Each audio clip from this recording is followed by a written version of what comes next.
नमस्कार, आप देख रहे हैं स्पेशल रिपोर्ट और आपके साथ में विजेंद्र सोलंकी। गाजा में भूखमरी फैल चुकी है। हालात ये हो गए कि भूख से भी बच्चे और बुजुर्ग मर रहे हैं और खाने की कतार में लगकर भी मर रहे हैं। लाखों लोग ऐसे हैं जिनको 2 सप्ताह से खाने का एक निवाला नसीब नहीं हुआ। यूनाइटेड नेशन ने आगाह किया, अगर अगले 48 से 72 घंटे में भोजन मुहैया नहीं कराया गया तो हजारों बच्चों की जान चली जाएगी।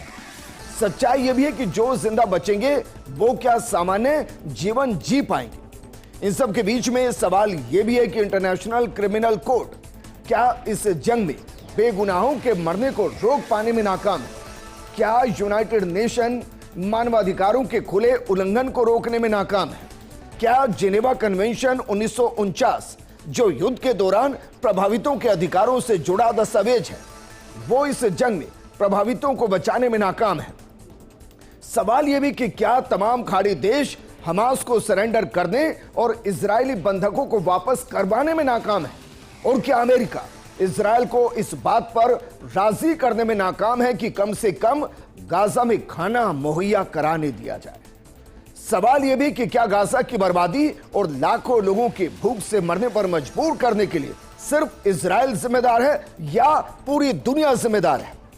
और अगर अगले 72 घंटे में हजारों बच्चे मर गए, भूख से मर गए, तो फिर उनका जिम्मेदार कौन होगा?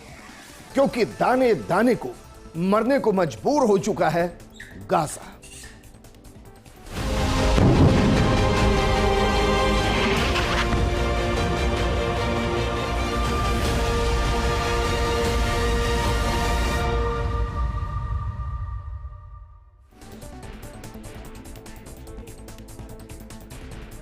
प्रोग्राम की शुरुआत एक आंकड़े के साथ करते हैं, या कहें कि यूनाइटेड नेशन के उस रिपोर्ट के साथ करते हैं जो वाकई में पूरी दुनिया को इस वक्त कटघरे में लाकर खड़ा कर रही है।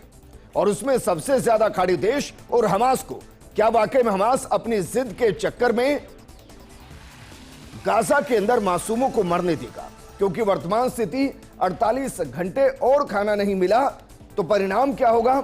14,000 बच्चों की मौत हो जाएगी। और यह यूनाइटेड नेशन कह रहा है 14,000 बच्चों की मौत भूख की वजह से, कि उनको एक निवाला नसीब नहीं हो रहा। और ऐसा नहीं है कि 1 या 2 दिन खाना ना देने से बच्चे मर रहे हैं। हम आगे आपको बताएंगे कि भूखमरी का मतलब क्या होता है, कितने वक्त तक खाना ना देना मौत को दस्तक देने जैसा है। लेकिन इसके पीछे की वजह क्या है? क्या वाकई में गाजा पूरे तरीके से इजराइल के कंट्रोल में हो चुका है? या हमास को फिक्र ही नहीं कि कैसे गाजा के अंदर उसके आतंकी मंसूबों की वजह से बेगुनाह मर रहे हैं?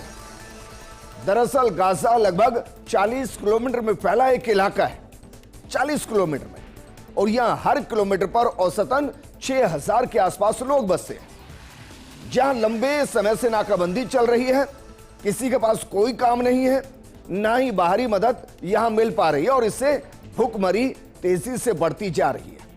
भूखमरी के हालात ये है वहां कि अगर किसी को कचरे के अंदर एक 20 दिन पुरानी रोटी भी मिल जाए तो उसे सहेज कर रखता है, उसके भी टुकड़े टुकड़े करके कई बार खाता है। और इसीलिए आज जो निवाले को अपनी थाली में छोड़ देते हैं, उनको समझना होगा कि भूखमरी होती क्या है। आप शायद यहां खड़े होकर या फिर इस प्रोग्राम को देखने के दौरान ये ना समझ पाए कि गाजा के अंदर वो मासूम बच्चे क्या सह रहे हैं। तो चलिए सिर्फ इतना समझ लीजिए कि भूखमरी होती क्या है। दरअसल भूखमरी का मतलब 1-2 दिन खाना ना मिलने से नहीं होता है। अगर आप सोच रहे हैं ना कि 2 दिन खाना नहीं मिला है भूखमरी है, बिल्कुल ऐसा नहीं है, बल्कि लंबे वक्त तक जरूरत से कम पोषण मिलने को भूखमरी कहते हैं। एक्सपर्ट मानते हैं कि शरीर 3 हफ्तों तक बिना खाए जी सकता है। हम बच्चों की बात नहीं कर रहे, हम युवाओं की बात कर रहे हैं। और ये 3 स्टेज कौन कौन सी है? जैसे ही आप खाना छोड़ते हैं, इसे पहला चरण कहते हैं और वो शुरू हो जाता है। दूसरी स्टेज में शरीर अपने ही फैट को इस्तेमाल करके काम चलाता है। और तीसरा फेज बेहद खतरनाक होता है। ये वो वक्त होता है जिसमें शरीर वसा का सारा इस्तेमाल कर चुका होता है और वो अपनी ही मसल्स और हड्डियों को सोखने लगता है। बच्चों के साथ यह प्रक्रिया ज्यादा तेजी से होती है और इस साल अब तक 9,000 बच्चे, गाजा की बात करें हम सिर्फ, 9,000 बच्चे गंभीर कुपोषण के चलते अस्पताल पहुंच चुके हैं।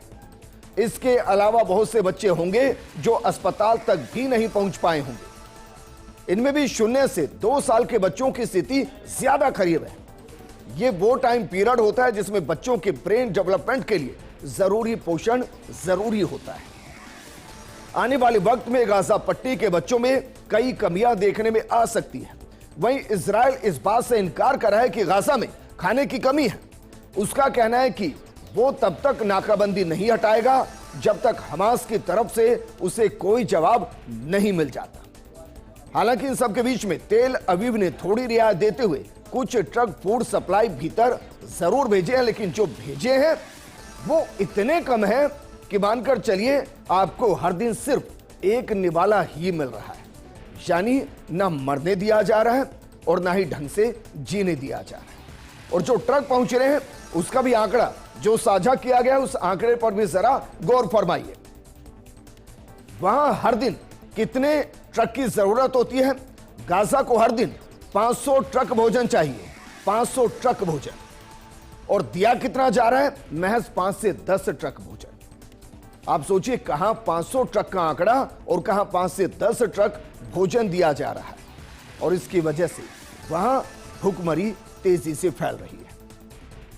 और इसको समझने की जरूरत है कि 5 से 10 ट्रक वहां अगर 20 लाख की पॉपुलेशन को दिया जा रहा है तो उनके हिस्से में क्या ही आ रहा होगा? सिर्फ एक खाली बर्तन जो तस्वीरों के जरिए हम आपको दिखा रहे हैं और वो वीडियो के जरिए दिखा रहे हैं जिसमें वो बच्चे जो खाली बर्तन को लेकर जो छोटे मोटे सामान को सप्लाई किया जा रहा है उस कतार में खड़े हैं और उन सब के बीच में उस कतार में रहते हुए उनकी जान जा रही है।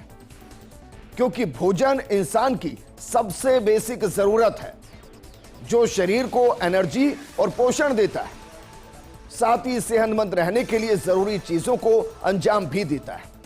लेकिन अगर लंबे समय तक भोजन ना मिले तो इसका शरीर और दिमाग पर गंभीर असर पड़ता है। भूख न सिर्फ शारीरिक कमजोरी लेकर आती है बल्कि मेंटल और इमोशनल हेल्थ को भी इफेक्ट करती है। ये हम इसलिए बता रहे हैं क्योंकि जो वहां सीधे मर रहे हैं, जो इस पूरी जंग में शिकार हो रहे हैं, वो मर चुके हैं, लेकिन जो जीते जी मर रहे हैं यह आंकड़ा उससे ज्यादा गंभीर है। क्योंकि इस जंग में अभी तक सिर्फ जो आंकड़े सामने आए उसमें भूख से मरने वालों के आंकड़े हैं ही नहीं।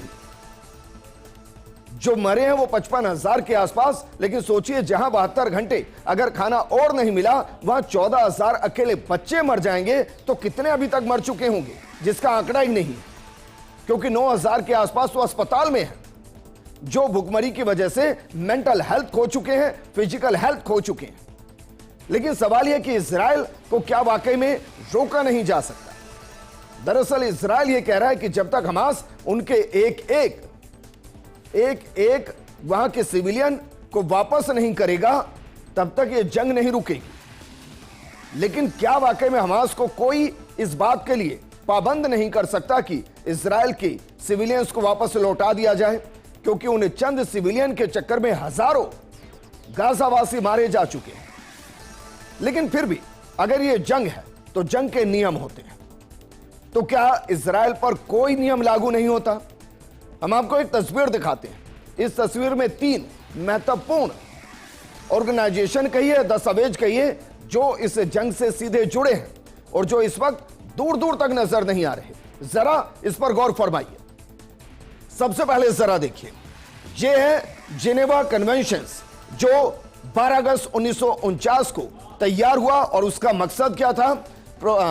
The protection of war victims, यानी कि जो किसी भी जंग के प्रभावित हैं उनकी प्रोटेक्शन के लिए, उनके अधिकारों के लिए जिनेवा कन्वेंशन 1949, क्या यह इजराइल पर लागू नहीं होता?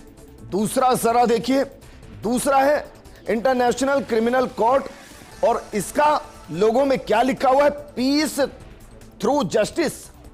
क्या यहां भी आईसीसी लागू नहीं होता? तीसरा, यूनाइटेड नेशंस।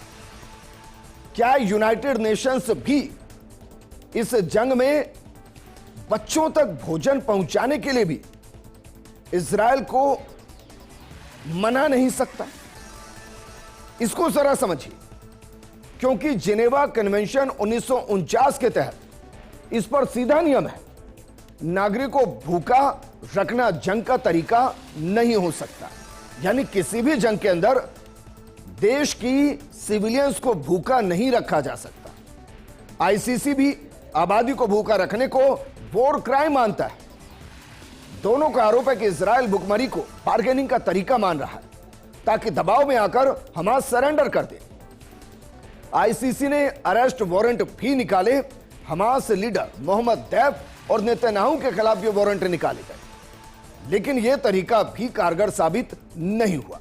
यानी ना जिनेवा कन्वेंशन 1949 और ना ही आईसीसी इस जंग में भूखों को निवाला दिलाने में नाकाम साबित हुए। असल में इजराइल इंटरनेशनल कोर्ट का हिस्सा नहीं है, ऐसे में वहां के नेता की गिरफ्तारी कोर्ट के आदेश के तहत हो ही नहीं सकती। वहीं हाल में यूएन का बयान आया और वो भी इस पर बात करने की कह रहा है, चेतावनियां भी दे रहा है, लेकिन कुछ ठोस नहीं कर पा रहा। तो क्या वाकई में इस जंग में इजराइल के सामने सब बेबस है, जिसमें जिनेवा कन्वेंशन 1949 भी है, जिसमें आईसीसी यानी कि इंटरनेशनल क्रिमिनल कोर्ट भी है, और इसके अंदर यूएन है यानी कि यूनाइटेड नेशन भी है।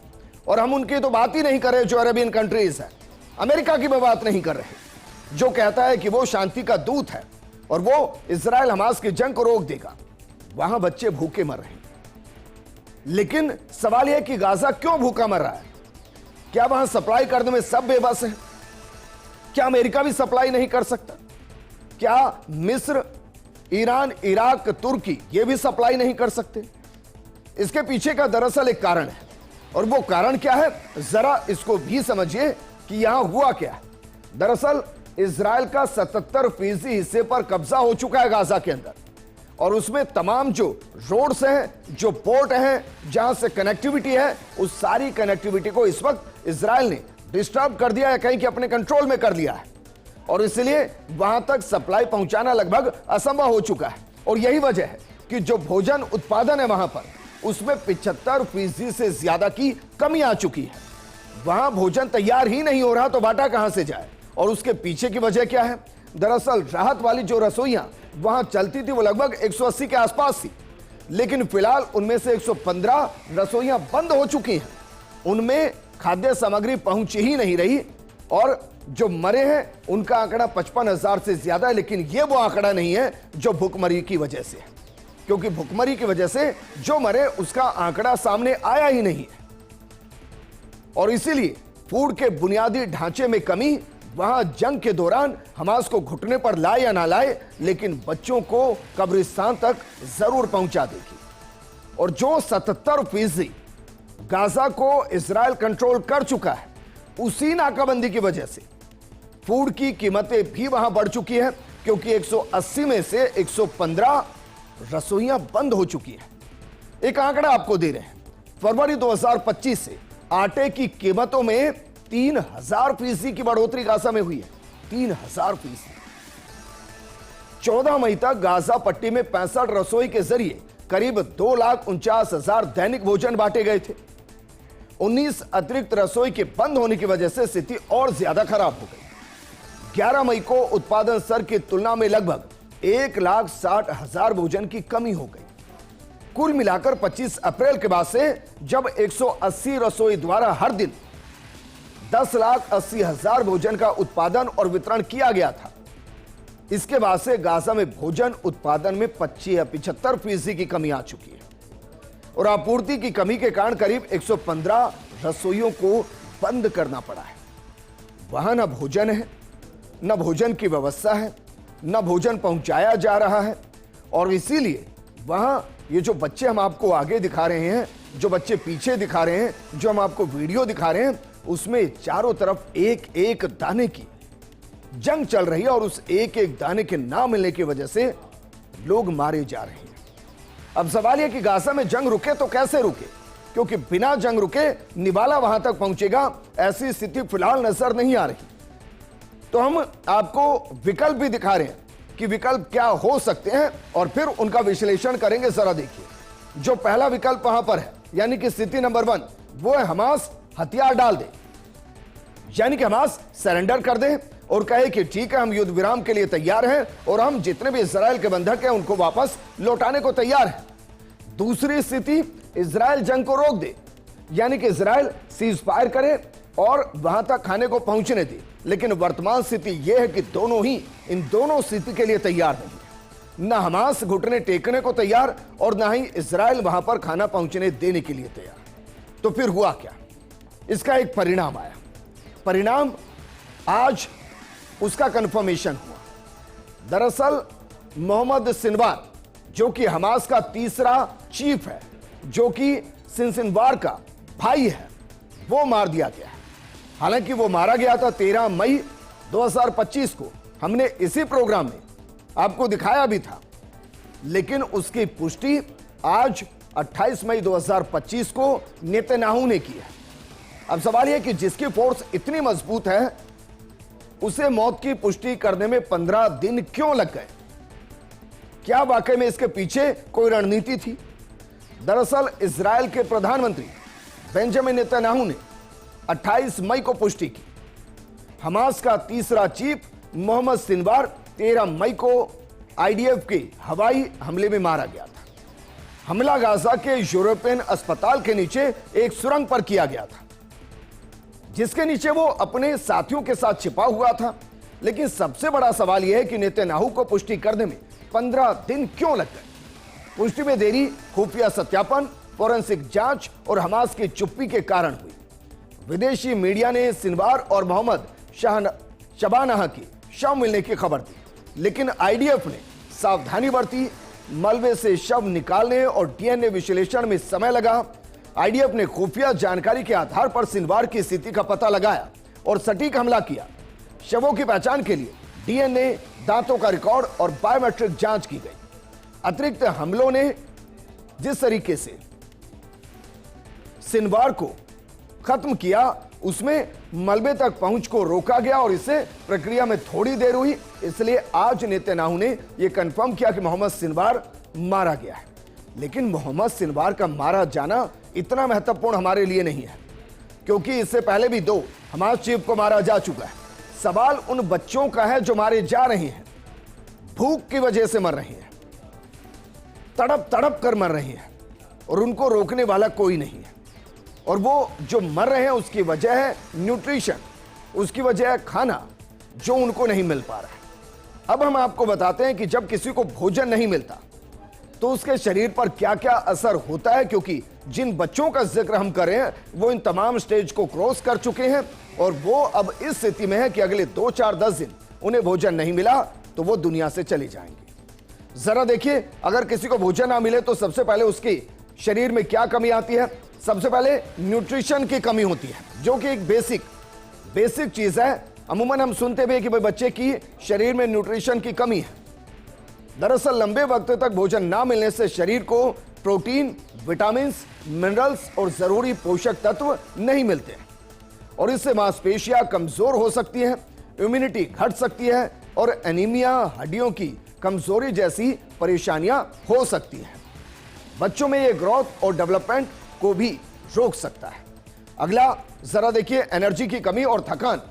जो दूसरी कमी बच्चे के अंदर आती है वो दरअसल है एनर्जी की कमी और थकान। और इसका मतलब क्या है ये भी जरा समझिए। दरअसल भोजन शरीर को ग्लूकोज और दूसरी एनर्जी सोर्सेज देता है। बिना फूड के बॉडी में एनर्जी का लेवल तेजी से गिरता है, जिससे थकान, चक्कर आना और कमजोरी महसूस होती है। लंबे समय तक भूखे रहने पर बॉडी फैट और मसल्स को तोड़ना शुरू कर देता है, जिससे और ज्यादा कमजोरी बढ़ जाती है। इसके बाद जो सबसे गंभीर समस्या पैदा होती है वो समस्या क्या है, जरा उसको भी आपको दिखाते हैं। देखिए जरा, इसके बाद जो गंभीर समस्या पैदा होती है वो है मेंटल हेल्थ पर असर, दिमागी तौर पर बच्चे का कमजोर हो जाना। भूख का सीधा असर दिमाग पर पड़ता है, लंबे समय तक भोजन ना मिलने से चिड़चिड़ापन, स्ट्रेस, डिप्रेशन और इसके अलावा कई समस्याएं पैदा होती है। भूख के कारण नींद ना आने की समस्या भी बढ़ जाती है, जो मेंटल हेल्थ को और खराब कर देती है। इसके अलावा डाइजेशन पर एक गंभीर असर पड़ता है और ये चौथा सिम्टम जो बच्चे के अंदर दिखाई देता है कि उसका डाइजेस्टिव सिस्टम लगभग खराब हो जाता है, क्योंकि लंबे समय तक भूखे रहने से डाइजेस्टिव सिस्टम इफेक्ट होता है। पेट में एसिड का लेवल बढ़ जाता है, जिससे गैस, कब्ज या अल्सर जैसी परेशानियां हो सकती हैं। बार बार भूखे रहने से मेटाबॉलिज्म स्लो हो जाता है, जिससे वजन बढ़ने का खतरा भी बढ़ सकता है। इसके अलावा सीरियस हेल्थ रिस्क, ये पांचवा फैक्टर जो खाना ना मिलने की वजह से बच्चे के शरीर में नजर आता है। और इसका असर क्या होता है? लंबे समय तक भोजन की कमी से कुपोषण, डिहाइड्रेशन, इलेक्ट्रोलाइट्स इंबैलेंस हो सकते हैं। ये दिल, किडनी और दूसरे अंगों को नुकसान पहुंचा सकता है। हद से ज्यादा भूख की हालत में मौत का खतरा भी बढ़ जाता है और गाजा में यही हो रहा है। गाजा में मौत का खतरा बढ़ रहा है और वो बढ़ते बढ़ते इस हद तक पहुंच चुका है कि पांचों स्टेज छोड़ दीजिए, पांचों सिम्टम्स छोड़ दीजिए। अब वहां के बच्चों की हड्डियां खुद शरीर का भोजन बन रही है।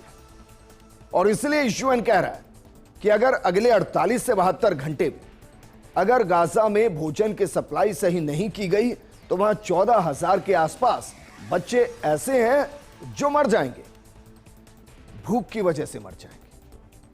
लेकिन एक और आंकड़ा प्रोग्राम के अंत में आपको दिखाते हैं, क्योंकि आंकड़ा और महत्वपूर्ण है। दुनिया के अंदर कितने लोग भूखे हैं जो हर दिन सोते हैं?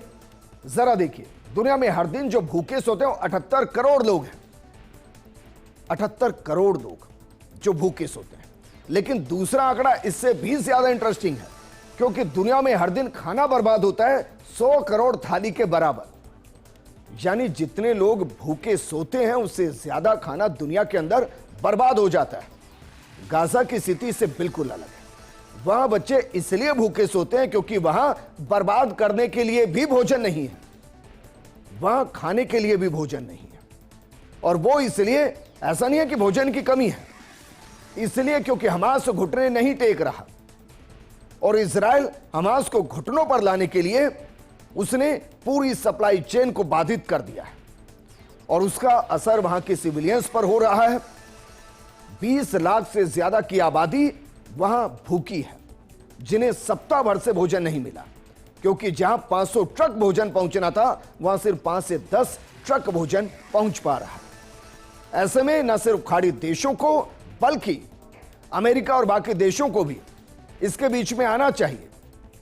आईसीसी को इसके बीच में आना चाहिए, यूएन को इसके बीच में आना चाहिए। जिनेवा कन्वेंशन 1949 इसको वहां लागू कराना चाहिए और भोजन बच्चों तक पहुंचाना चाहिए, क्योंकि इस जंग में जो सबसे ज्यादा नुकसान है वो ना इजराइल का है, ना वो हमास का है, वो गाजा का है, गाजा के लोगों का है, वहां के बच्चों का है, जिनका इस जंग से सीधा कोई लेना देना नहीं, लेकिन फिर भी वो दाने दाने को मर रहे हैं। इस प्रोग्राम में फिलहाल इतना ही। आप बने रहिए फर्स्ट इंडिया न्यूज के साथ। नमस्कार।